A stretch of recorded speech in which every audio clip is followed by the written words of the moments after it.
आगामी लोकसभा निवडणूक पार्श्वभूमीवर सर्वच राजकीय पक्षांनी जय्यत तयारी केली असून Republican Party of India Athawale A गटाने देखील जोरदार तयारी सुरू केली। त्याच अनुषंगाने 11 मार्च सोमवार रोजी दुपारी नाशिकच्या त्र्यंबक रोडवरील नाईस हॉल येथे रिपाई पक्षाचे राष्ट्रीय अध्यक्ष केंद्रीय मंत्री रामदास आठवले साहेब यांच्या मार्गदर्शनाखाली उत्तर महाराष्ट्रातील 5ही जिल्ह्यातील सर्व महाराष्ट्र राज्य कार्यकारिणी पदाधिकारी तसेच जिल्हा प्रमुख, जिल्हा अध्यक्ष, विभागीय अध्यक्ष, लोकसभा अध्यक्ष व संपर्क प्रमुख यांनी सुद्धा पदनियुक्ती व पदग्रहण सोहळ्यास सर्व पदाधिकारी उपस्थित होते।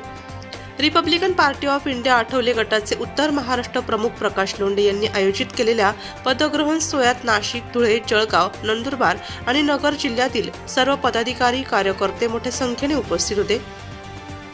गेल्या वर्षी Republican Party of India Athawale गटाच्या उत्तर महाराष्ट्र प्रमुखपदी प्रकाश लोंढे यांची निवड केल्यानंतर नाशिक, धुळे, जळगाव, नंदुरबार आणि नगर या 5ही जिल्ह्यांमध्ये RPIची बलदंड ताकद उभी झाली आहे। त्यातच आगामी लोकसभा, विधानसभा, महानगरपालिका, जिल्हा परिषद, पंचायत समिती, ग्रामपंचायत या निवडणुकीत आपलं प्राबल्य दाखवण्यासाठी रिपब्लिकन पक्ष मोठ्या जोमाने कामाला लागल्याचे चित्र पाहावयास दिसत आहे। या पदग्रहण सोहळ्यात नाशिक, धुळे, जळगाव, नंदुरबार आणि नगर येथील सर्व रिपाई पदाधिकाऱ्यांना मान सन्मानाचे पद देण्यात आले। यावेळी सर्व नवनियुक्त पदाधिकाऱ्यांना नियुक्तीपत्र देऊन त्यांचे अभिनंदन देखील करण्यात आले।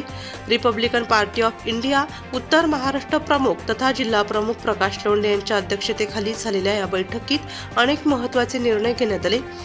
विशेष म्हणजे उत्तर महाराष्ट्र प्रमुख प्रकाश लोंढे, PL ग्रुपचे संस्थापक अध्यक्ष भूषण लोंढे, दानशूर दीपक नानाजी लोंढे, माजी नगरसेविका दीक्षाताई लोंढे यांच्या वतीने तसेच महिला नाशिक जिल्हाध्यक्ष मनाली जाधव यांच्यासह सर्व नवनियुक्त पदाधिकाऱ्यांना तसेच कार्यकर्त्यांना स्नेहभोजनाची देखील व्यवस्था करण्यात आली होती। रिपब्लिकन पार्टी ऑफ इंडिया राष्ट्रीय अध्यक्ष तथा केंद्रीय सामाजिक न्याय मंत्री नामदार रामदासजी आठवले साहेबांच्या आदेशाने नाशिक, नगर, धुळे, जळगाव, नंदुरबार या 5 जिल्ह्याची उत्तर महाराष्ट्राची कार्यकारिणीचे पदग्रहण सोहळा आणि पदनियुक्ती सोहळा आज संपन्न झालाय। यामध्ये विविध जाती धर्माचे, विविध क्षेत्रामध्ये काम करणारे शिक्षक असतील, प्राध्यापक असतील, वकील असतील, इंजिनियर असतील, डॉक्टर असतील, असा सर्व समावेशक पद्धतीने ही कमिटी घोषित करण्यात आली आहे। मला या उत्तर महाराष्ट्राचा पदाधिकारी सार्थ अभिमान आहे। एखादा अपवाद वगळता जिल्हाध्यक्ष असतील, तिथले प्रमुख पदाधिकारी असतील, केंद्रीय कार्यकारिणी सदस्य असतील, महाराष्ट्र कार्यकारिणी सदस्य असतील, सर्वांनी संगनमताने सिनियर कार्यकर्त्यांचे नाव दिले। त्यामध्ये काही सिनियर असतील, काही वयोवृद्ध असतील, तर काही तरणेबांड कार्यकर्ते, अशा कार्यकर्त्याचा आज पदग्रहण सोहळा आणि पदनियुक्ती सन्मान सोहळा आपण आयोजित केला होता। मोठ्या उत्साहामध्ये तो पार पडला। सन्मान चिन्ह असेल,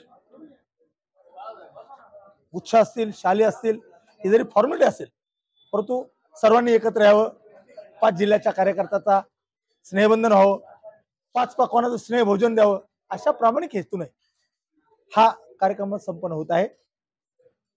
नामदार रामदासजी आठवले साहेब, उत्तर महाराष्ट्र प्रमुख म्हणजे प्रकाश लोंढे, अजूनही काही कार्यकर्त्यांमध्ये पदामध्ये फेरफार करण्याचा अधिकार, पदसंख्या वाढवण्याचा अधिकार, पदमुक्त करण्याचा अधिकार आम्ही राखून ठेवलेला आहे।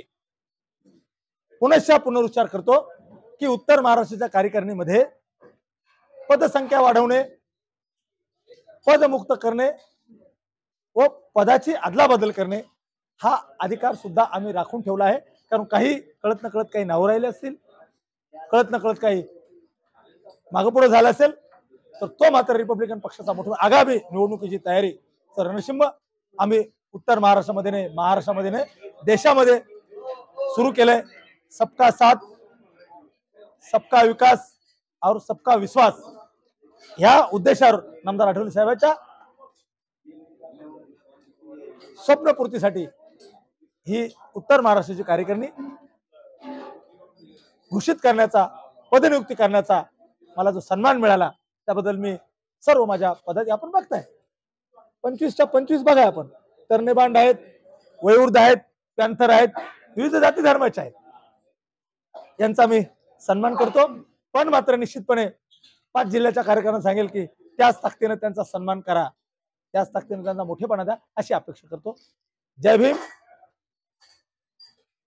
जय भारत, जय महाराष्ट्र, जय संविधान. यावेळी सर्व उत्तर महाराष्ट्रातील पदाधिकारी कार्यकर्ते या पदग्रहण सोहळ्यासाठी उपस्थित होते. नाशिक लोकशाही न्यूजसाठी प्रतिनिधी रमेश खरात, सातपूर.